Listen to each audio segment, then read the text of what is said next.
कहीं भी जाने के हमारे पास कई रास्ते होते हैं। एक रास्ता होता है सीधा सरल, वहां से निकले पहुंच गए, और दूसरा रास्ता होता है जो उबड़ खाबड़ और जिसमें कई दिक्कतें आती हैं। ये जो कृष्ण लीला हम यहाँ कर रहे हैं, इसको शुरू करने के पहले हमारे पास भी दो रास्ते थे।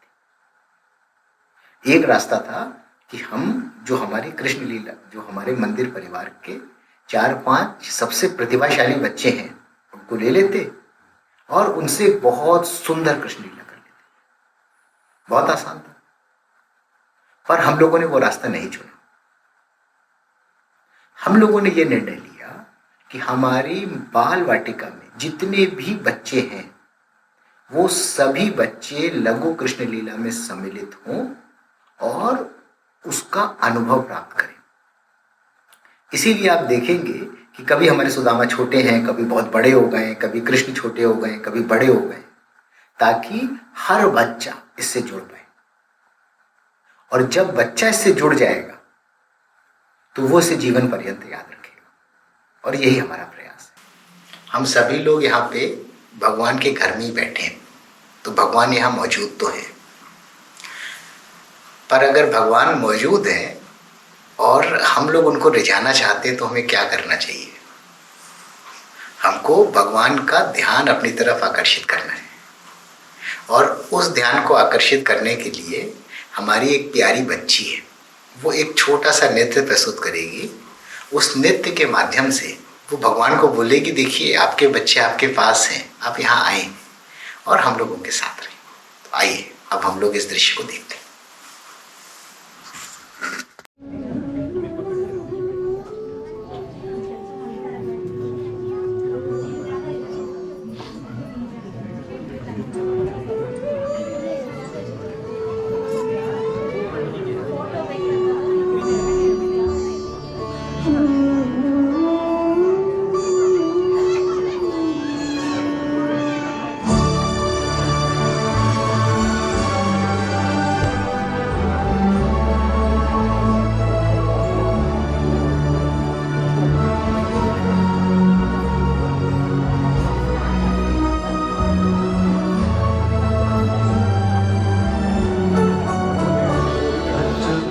केशवं कृष्ण दामोदरं रामनारायणं जानकी वल्लभम्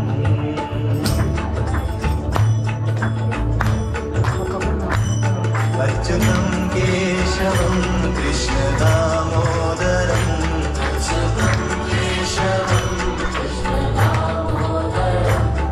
रामनारायणं जानकी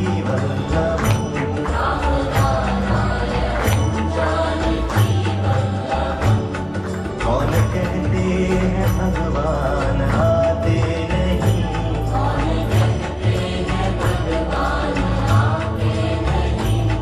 तुम मीरा के जैसे बुलाते नहीं,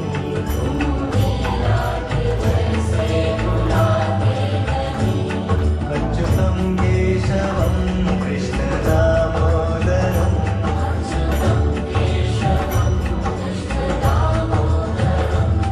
रामनारायणं जानकी वल्लभम्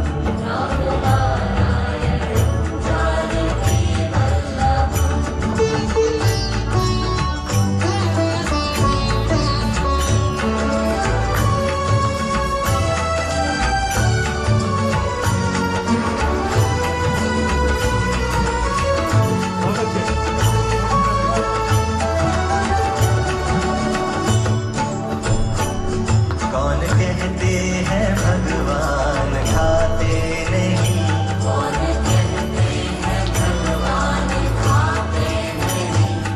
फिर शबरी के जैसे खिलाते नहीं,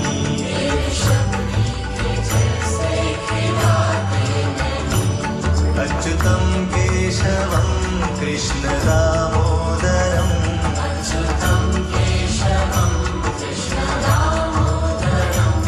रामनारायणं जानकी वल्लभम्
कृष्ण दामोदरम्